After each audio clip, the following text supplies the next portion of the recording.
салом бинандагони гиромиву арҷманди барномаҳои рангину дидании телевизиони илм ва табиат.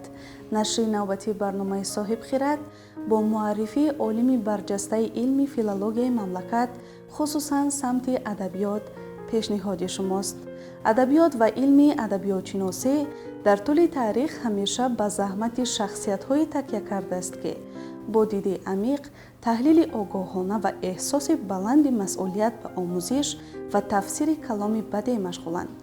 Ин гуна олимон на танҳо мероси адабиро ҳифз ва тавзеҳ медиҳанд, балки бо фаъолияти илмӣ ва маърифатпарваронаи худ дар ташаккули завқи зебоишиносӣ, ҷаҳонбинии маънавӣ ва рушди тафаккури ҷомеа саҳми арзишманд мегузоранд.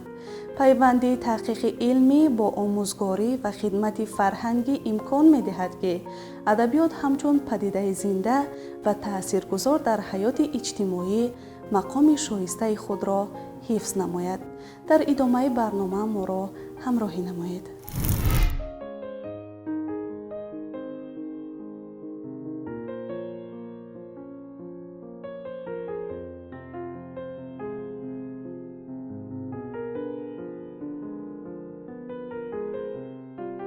адабиёт ҳамчун оинаи тафаккури миллат ва илми адабиётшиносӣ, ҳамчун василаи дарки амиқи он дар ҳама давру замон ба заҳмати шахсиятҳои фидоӣ такя кардааст.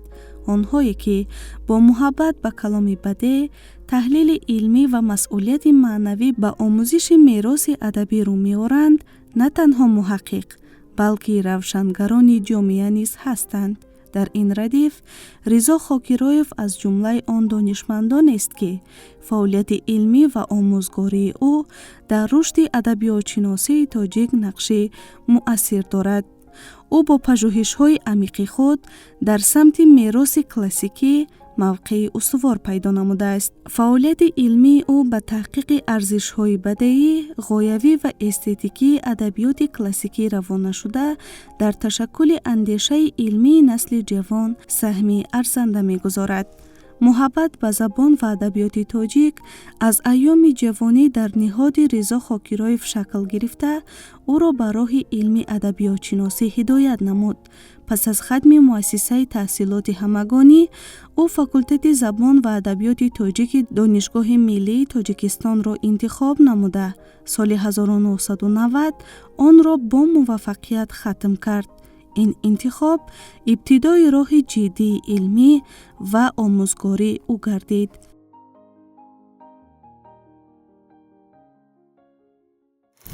завқи хониши бадеӣ дар мактаби миёна моро водор кард, ки ба ҳамин соҳа шуғл варзем ва ҳамин муаллимои беҳтарине, ки дар ҳамон вақт дарс мегуфтанд, моро ба ҳамин роҳ ҳидоят карданд.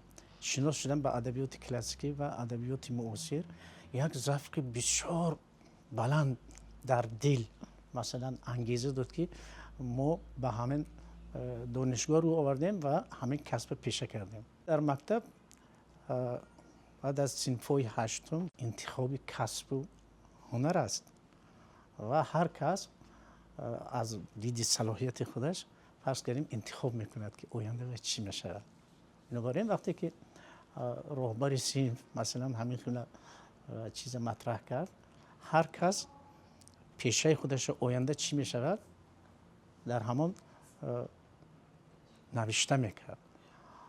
мо ҳам аз рӯи завқ, ки адабиётро бисёр дӯст медоштем, навиштем, ки мо оянда муаллими забону адабиёт хоҳем шуд.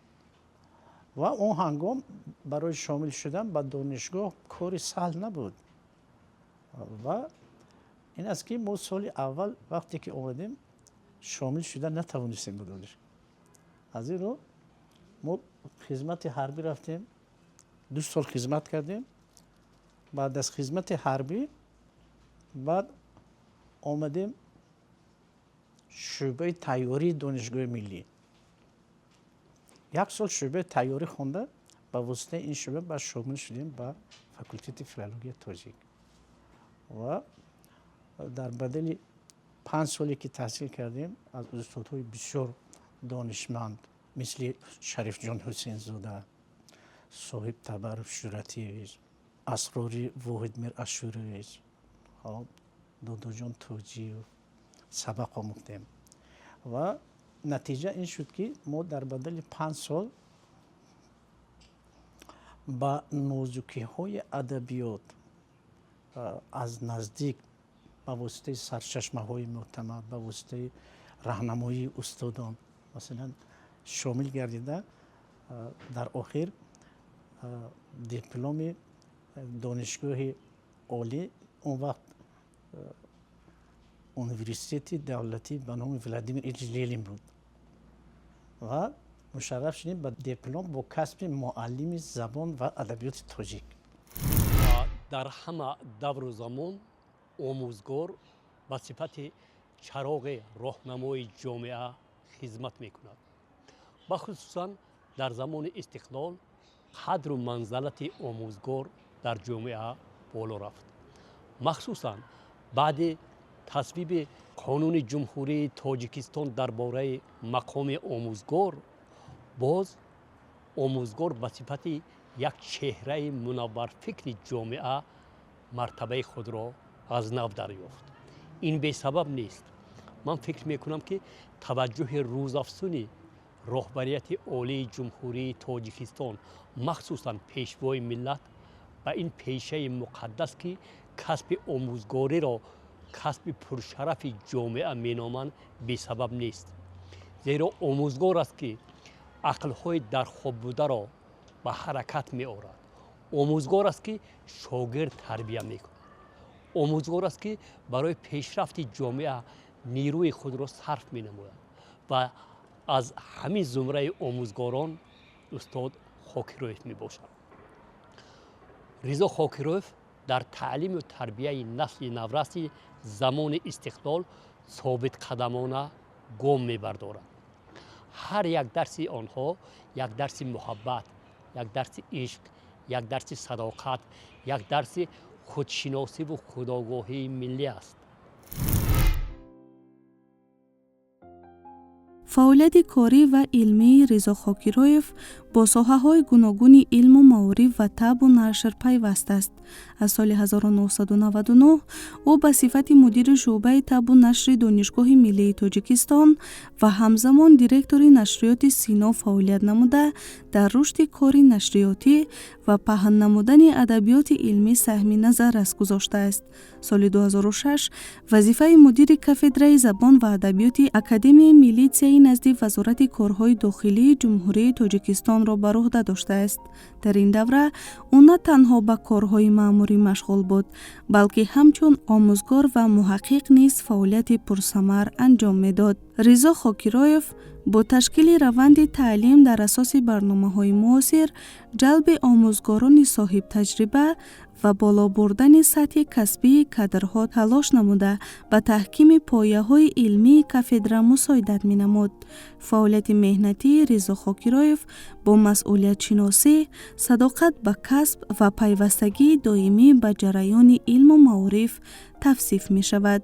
او در هر زمینه فعالیت کوشش کرده است که دانش و تجربه خود را به نفع رشد علم، بالا بردن سطح معرفت و تربیت نسل جوان صاحب دانش روانه سازد.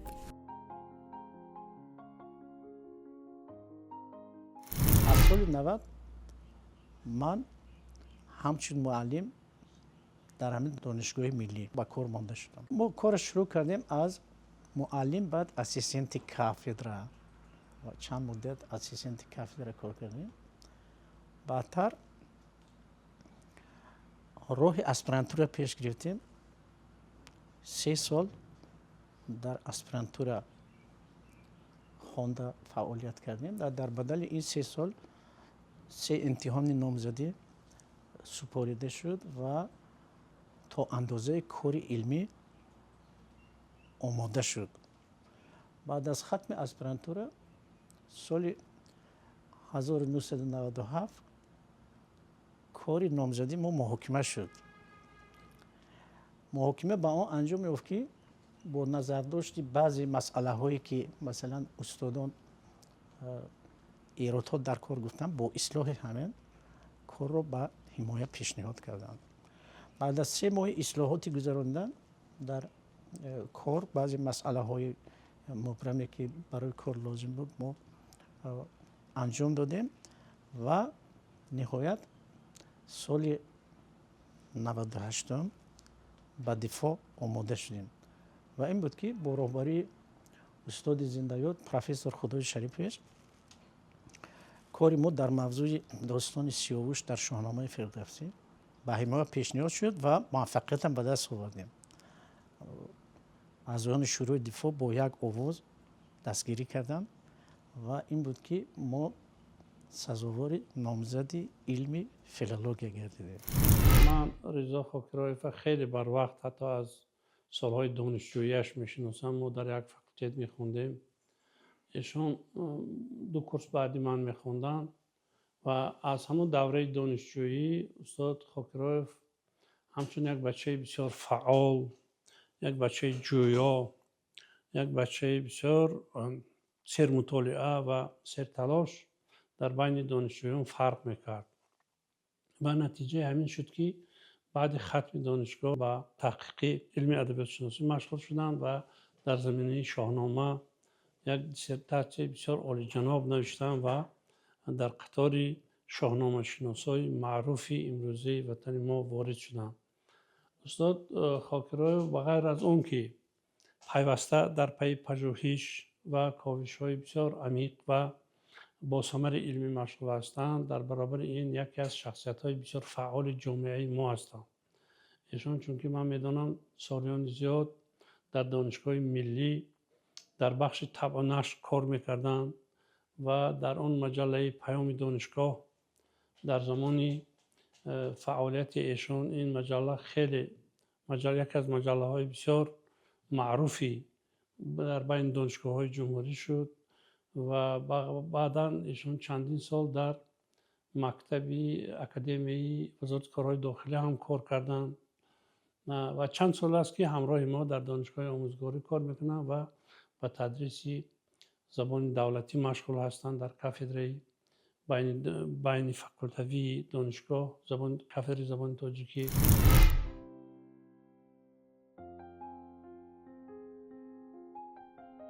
соли 1998 Ризо Хокироев рисолаи номзадии худро дар мавзӯи хусусиятҳои бадеӣ ва ғоявии эстетикии достони Сиёвуши Абулқосим Фирдавсӣ зери роҳнамоии доктори илмҳои филологӣ профессор Худои Шариф бо муваффақият дифоъ намуд. ин таҳқиқот ҳамчун яке аз корҳои ҷиддӣ дар самти омӯзиши ҳамосаи миллӣ ва паҳлӯҳои эстетикии шоҳнома арзёбӣ мегардад. дар рисола муаллиф бо такя ба усулҳои муосири таҳлили адабӣ, сохтори бадеӣ, низоми образҳо, рамзият ва ғояи марказии достони Сиёвушро ҳамаҷониба баррасӣ намуда, робитаи анъана ва навовариро дар ҳамосаи Фирдавсӣ равшан сохтааст.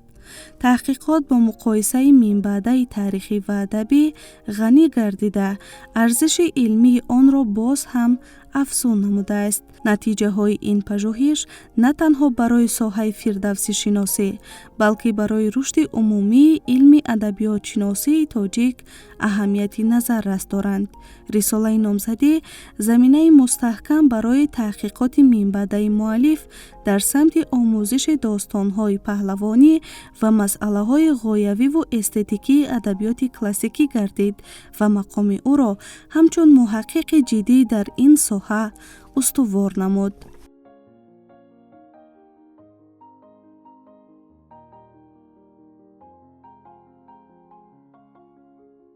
барои пажӯҳиш, барои анҷом додани кори илмӣ мутолиаи зиёд лозим аст. маводи бисёрро баррасӣ кардан дар кор аст. аз он ки дар Тоҷикистон вобаста ба шоҳномаи ба Сиёвуш ҳам устодон таваҷҷӯҳ карданд, як мақолаи беҳтарини устоди зиндаёд Шарифҷон Ҳусейнзода ҳамон вақтҳо чоп шуд, достони марги бегуноҳӣ. ва баъдтар ин солҳои 66 бошад. баъд солҳои 70 як муҳаққиқи ҷавони тоҷик бо номи Асроров Шодӣ дар достони Сиёвуш як кори номзадӣ анҷом доданд. و منم که داستان سیاوش خواندم و دیگر بعضی مسئله ها پیش روی من آمد، من تصمیم گرفتم که من داستان سیاوش از نظر اسطوره باید که بررسی کنم، که مثلا همین سیاوش سیاورشن در اویستا آمده است و من بسیار خواستم که همین سیاوش از اساطیر مثل اون که فردوسیان در شاهنامه ذکر میکند به قصه آوردیم، از قصه به افسانه آوردیم و از افسانه به ادبیات آوردیم سیاوش. از اون که فردوسی هم همین زینه به زینه از همین دوره اساطیری، مثلا تمام قهرمان‌های شاهنامه همین خیلی هستن، قهرمان‌های بزرگ، داستان‌های بزرگ شاهنامه قسمت ابتدایی اینها اساطیر است. خلاصه این شد که یک مقاله به وجود آمد، تحول اسطوره سیاوش تا زمان فردوسی. همین مقاله نوشتم، این مقاله در کانادا چاپ شد سال 93. این مقاله چاپ کردن با کوشش ایجی رفشن رحمان این کار صورت گرفت، چون که اون کس که بسیار هم به اساطیر و افسانه سر و کار داشتن، همین نوشته من به ما مجله مهر فرستادن. در کانادا این چاپ شد. چاپ گردیدن همین مقاله باعث اون گردید که اون استادانی که نظرشون به کار من منفی بود از نظرشون دیگر کردن، گفتن که در حقیقت میشد اصلا این کار. همه همینا باعث اون گردید که نتیجهش یک دیسرتاسیا در خصوص داستان سیاوش به وجود آمد. فعالیت استاد رضا خاکرویف بسیار گسترده است در جاده علم هم. استاد یکی از عالمان موفق کشور هستند و سالهای 96 97 استاد رضا خاکرویف رساله نامزدی خود را در شاهنامه فردوسی، مخصوصاً در تحقیق یکی از داستان‌های فاجعه‌وی شاهنامه بی‌زوال حکیم ابوالقاسم فردوسی، داستان سیاوش، تحقیقات خود را به انجام رسانیدند و چهره اخلاقی، جوانمردی و بسیار عبرتبخشی سیاوش را استاد رضا خاکرویف در پژوهش خودشان با تکیه به سرچشمه‌های معتمد برای دوستداران کلام بده گشوده دادند و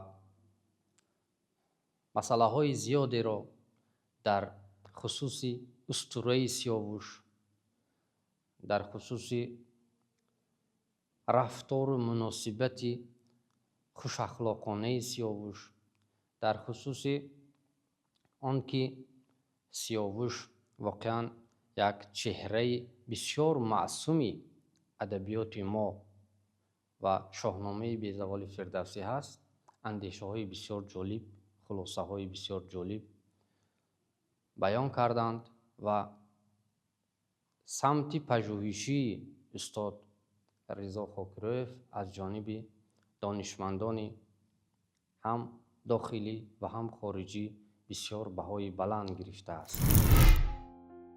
رضا خاکرویف مؤلف مجموعه‌های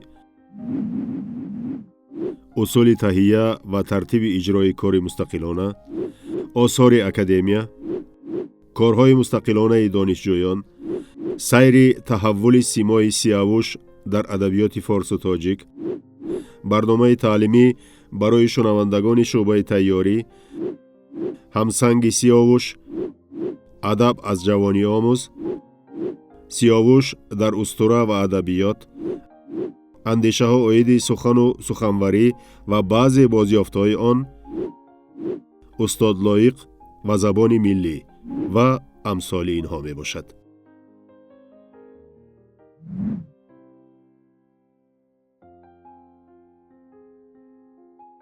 او مؤلف مقاله‌های زیادی علمی است که در آنها مسئله‌های مهم ادبیات کلاسیکی، خصوصاً داستان‌های پهلوانی شاهنامه فردوسی مورد تحلیل قرار گرفتند. سمت اساسی پژوهش او تحقیق خصوصیت‌های بدیعی، قهرمانی و غایوی داستان‌های پهلوانی میباشد که برای رشد فردوسی شناسی اهمیت علمی دارد.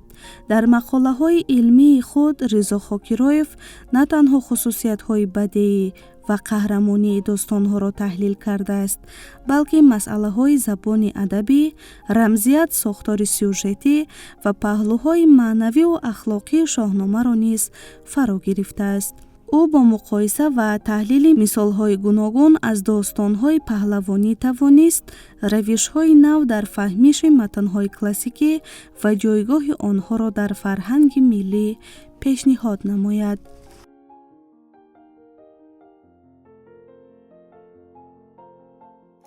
воқеан муҳаққиқ натиҷаи ҳама кораш бояд ки як ба вуҷуд омадани як дастур, як китоб, як дастури методӣ ё барнома дигар чӣ бошад. дар ин ҷода ман ҳам баъд аз он ки ҳимоя анҷом ёфт, боз ба фаъолият пардохтем.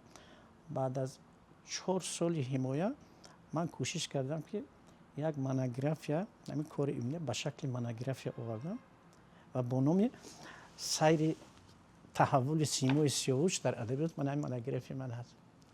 ин ба вуҷуд омад, ин натиҷаи кор. ва дигар ин ки вобаста ба сиёвуш ва шоҳнома зиёда аз 58 мақола дорам ман. вобаста ба он ки мо ба дарси забони адабиёт масалан машғул ҳастем, як кори дигар, мана ин кори мустақилонаи донишҷӯён, иҷроиши корҳои мустақилонаи донишҷӯён, усули иҷро кардани корҳоро гуфтем ва чизи даст. баъдтар як маҷмӯаи дигар, мана андешаҳо оиди сухани суханварӣ, ин дар бораи Фирдавсӣ, дар бораи Фирдавсӣ сухан ва суханварӣ ҳаст. ва ҳамчунин як китоби дигар таҳия кардем бо номи Адаб аз ҷавонӣ омӯз. ҳамчунин дар бораи устураи Сиёвуш гуфтем. ман китоби дигар омода кардам, Сиёвуш дар устура ва адабиёт. мана ин китоби ҳамсанги Сиёвуш, Шодӣ Асроров тадқиқоти нағз бурдан, ман ҳамина ҳамсанги Сиёвуш гуфта ба хотири ҳамон кас ин китобро омода кардем. ва дигар ин ки чанд муддат ман дар вазорати корҳои дохила, дар академияи вазорати корҳои дохила ҳамчун сардори шӯъбаи илм ва табу нашр хизмат кардем. ва дар ҳамин вақт чанд муддат 13 сол қариб ман унҷо будам. ман ҳама иқдом карда аз донишгоҳи миллӣ ки ман раиси нашри донишгоҳи миллӣ будам, директори нашриёти Сино, ҳамин иқдом академияи вазорати корҳои дохилӣ бурда, ҳамин як журнали бисёр, ҳамин журнал осори академия, чанд муддат бо ин кор кардам то соли 2013. ва имрӯз ҳамин журнале ки мо ҳамин сохтем, имрӯз ягона журнале ки дар ҳамин вак, масалан ҳамин идораҳои қудратии мо, ҳамин вазоратҳои қудратии мо, ягона журнале ки барои вак доранд, мана ҳамин журнал аст. имрӯз бисёр бонуфуз ин дар академия фаъолият мекунад. ва дигар баъд мақолаҳо дар саҳифаҳои рӯзномаҳо чоп шудагӣ ҳаст, тақризҳо чоп шудагӣ аст нисбат ба китоби ин ё он устод. ва ҳамзамон ягон 25-26 маротиба ман ба рисолаҳо ҳамчун муқарризи расмӣ баромад кардагӣ ҳастам. воқеан ҳамин. ва имрӯзам ман кора идома дода истодам вобаста ба шоҳномаи Фирдавсӣ ва хусусан ба достонҳои паҳлавонии шоҳнома, ки имрӯз тадқиқот бурда истодем ва корҳоам ҳаст ва чандин мақолаҳоям масалан рӯи кор омад. дар шабакаҳои интернетӣ чанд чиза ман чоп кардам вобаста ба Фирдавсӣ ва ин корҳомо идома дорад. ман силсилаи мақолаҳои устод Хокироевро дар бораи шоҳномаи Фирдавсӣ, нақши шоҳномаи Фирдавсӣ дар ташаккули худшиносии миллӣ, шоҳномаи Абдулқосим Фирдавсӣ ҳамчун ҳамосаи миллӣ мутолиа кардам. дар баробар ин устод Хокироев дар таҳия, таълиф ва навиштани китобҳои дарсӣ аз ҷумла китоби забони тоҷикӣ саҳми фаъол доранд. силсилаи мақолаҳои илмии устод Хокироев дар маҷмӯаи илмии анвори дониш ки ҳар 3 моҳ дар факултети филологияи тоҷики донишгоҳи омӯзгории Тоҷикистон интишор мегардад, пайваста чоп мешаванд. ман фикр мекунам ки фаъолияти илмию, фаъолияти эҷодию, фаъолияти таълими устод Хокироев ба ҳамдигар тавъаманд. онҳо як ҳадаф доранд: таълими насли наврас ва раҳнамун кардани донишҷӯён, хонандагон ба роҳи درستی زندگی و در همین زمینه در همین سمت استاد خاکیروف کامیاب هم شدند.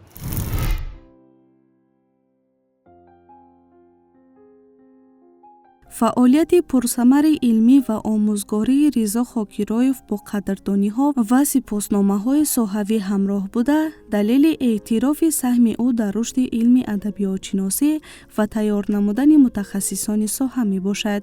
در این جاده رضا خاکیروف نه تنها با مقاله‌ها و کتاب‌های علمی بلکه با راهبری به دانشجویان و استادان جوان، تشکیل و برگزاری کنفرانسی‌ها، سمینارها و محفل‌های علمی نیز شناخته شده است.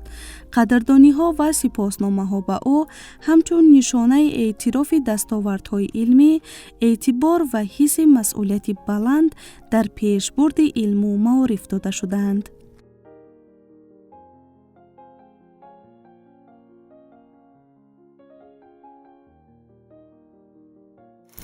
دستاوردها بسیارند. تصور کنید وقتی که مثلا یک نوشته شما در یک جا نشر می شود یا یک کتاب شما نشر می شود، این باعث اون میگردد که گویا که یک فرزند شما یافته باشید.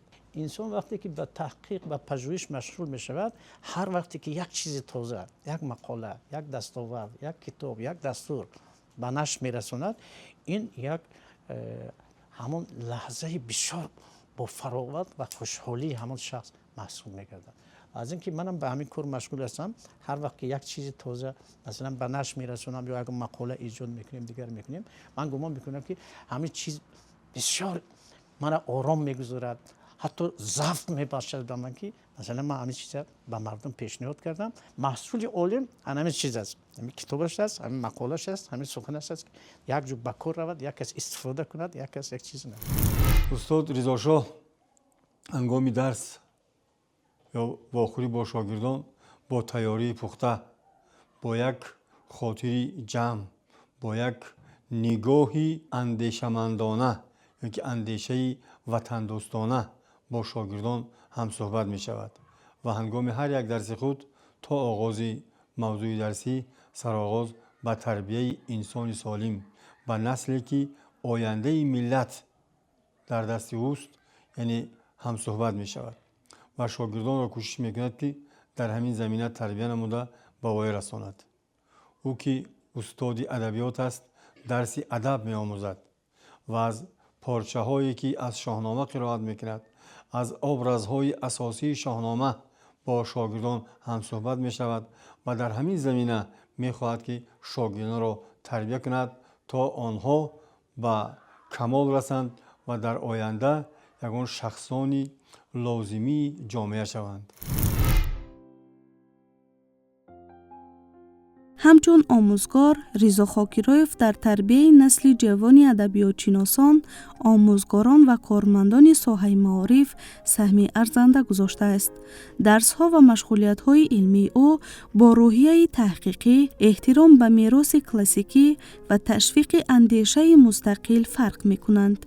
در روند آموزگاری، رضا خاکیروف نه تنها دانش‌های نظریوی را به دانشجویان می‌آموزاند، بلکه آنهایی را که به علم و تحقیق میل دارند به کار عملی، تحلیل متن‌های کلاسیکی و تهیه مقاله‌های علمی راهنمایی می‌کند. او همچنین به دانشجویان احساس مسئولیت، دقیق اندیشی و احترام به ارزش‌های فرهنگی ملی و ادبی تاجیک را می‌آموزاند. فعالیت آموزگاری او تأثیر مثبت به تشکل متخصصان جوان داشته، بسیاری آنها امروز همچون عالمان، آموزگاران و محققان موفق در ساحه‌های گوناگون ادبیات‌شناسی فعالیت می‌کنند. راهبری رضا خاکیروف برای رشد فکر انتقادی و تقویت ذوق استتیکی نسل نورس نمونه برجسته به حساب می رود.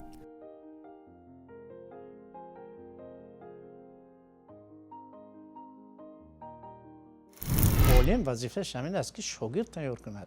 دانشجویی هست که ذوق دارد، ذوقش زبان به یا ذوقش در شعر، در ادبیات است. لیکن با دانشجویی هست که از این چیزها مثلا صرف نظر میکند، لیکن مهمتر آن است که وقتی که درس تدریس می شود توجه دانشجو بسیار زیاد می شود. مثلا بعضا همین دانشجو بعد از درس کافدره میگن که معلم همون چیزی که شما گفتید همین ما از کجا پیدا کنیم. پس ببینید وظیفه معلم شور انگیختن در قلب مثلا همین شنونده یا که دانشجو یا طلبه. اگر معلم استعداد بلند داشته باشد که مثلا همین شور در نهاد و مهند و بچه فکر میکند، جستجو میکند و در بسیار موردها بعضی که مسئله های همین تدریس درس میشود و ذوق خواننده بالا میرود در وقت مثلا صحبت کردن از این یا اون پرسوناژ ما کوشش میکنیم که همه پرسوناژ یک بار حواله نمیکنیم بچه با همون لحظه کلمیناسیون اومده نقطه میمونیم میگیم که کنی بچه‌ها ببینیم که درس آینده کی دوام همین از کجا پیدا کرده میخواند. بعد دیگرو میگه معلم دوامش بگید، معلم دوامش بگید. ببینید که درس دیگر هم 25 نفر نه 2-3 نفر از بین بود دست برداشتن میگه معلم ما از فلان کتاب انمی چیز خوندم فلان جا انمی خیلی چیز بود. انمی خیلی بچه‌مو هست. من همیشه تاکید میکنم که انمی زبان، انمی تربیت در دست شما هست. آینده شما تربیت میکنید. بنابراین شما امروز زبان اگر نقض از خود کردید آینده فرزند شما، آینده شاگردای شما زباندار میشه. از این نقطه نظر من خوشحال هستم که بچه‌ها به همین چیز توجه میکنند.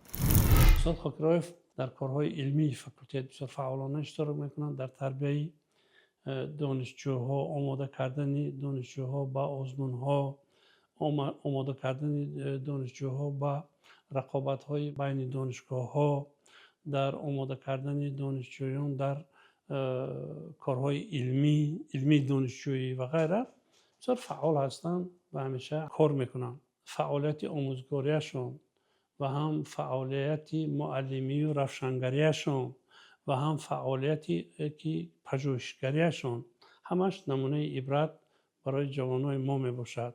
چون که هر وقت که من مشاهده میکنم استاد خاکرایف میگم به دانشگاه در گردشان معلمای جوان، دانشجوها همیشه از ایشان استفاده میکنم و یک چی میپرسم. رسالت یک معلم و یک عالم در همین جامعه امروزی ما همین است که به یک کس راه درست نشان دهد، یک دانشجو یا یک شاگرد یک مثلا عنوانجوی برای درست هدایت کند و در پیشروی کار علمیش یا کار مثلا پژوهشیش یا عموما یک کار زندگیش برای درست هدایت کند.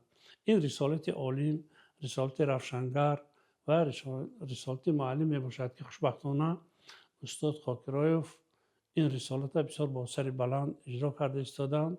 برای شاگردان ما، برای جوانانی که به ساحه علم بیان و کسب آموزگاری مشغول میشوند نمونه عبرت و راهنما بود.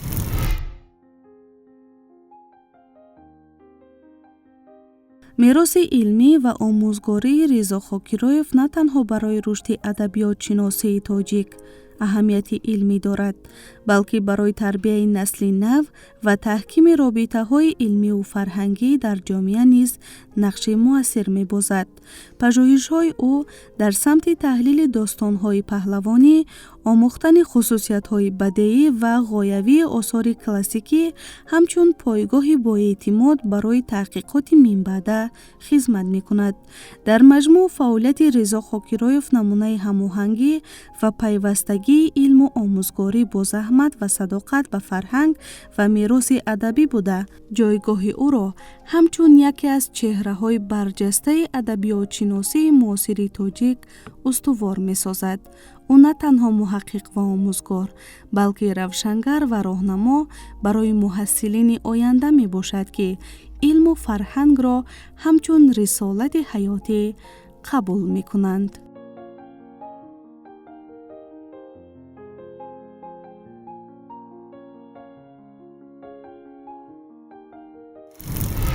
در مجموع فعالیت علمی و آموزگاری استاد رضا خاکرایف نمونه روشن صداقت به علم و ادب است. او با پیوست کردن پژوهش‌های علمی و فعالیت آموزگاری نمونه روشن هماهنگی بین نظریه و عملیه را نشان می‌دهد. فعالیت او نه تنها به تحکیم علم و گسترش میراث ادبی مساعدت می‌کند، بلکه در تربیت نسل جوان دانشمند و متخصصان آینده نقش کلیدی می‌بازد. هر یک درس، مشغولیت و راهنمایی او با روحیه تحقیقی اعتبار به میراث کلاسیکی و تشویق اندیشه مستقل فرق می‌کند که این برای رشد ذوق استتیکی، فهمیش غایوی و افکار انتقادی دانشجویان اهمیت بزرگ دارد. بینندگان گرامی و ارجمند، اینجا رسیدیم به انتهای برنامه امروزه صاحب خرد که از فعالیت علمی و روزگار آموزگار صاحب خرد ساحه ادبیات شناسی تاجیک رضا خاکیرایف قصه می‌کرد. آنهایی که خواهش اشتراک در برنامه‌های ما را دارند، پس می‌توانند توسط رقم‌های روی اکران بوده با ما در ارتباط باشند. تا نشرهای دیگر سالمی کامل به شما تمنا داریم. خیر.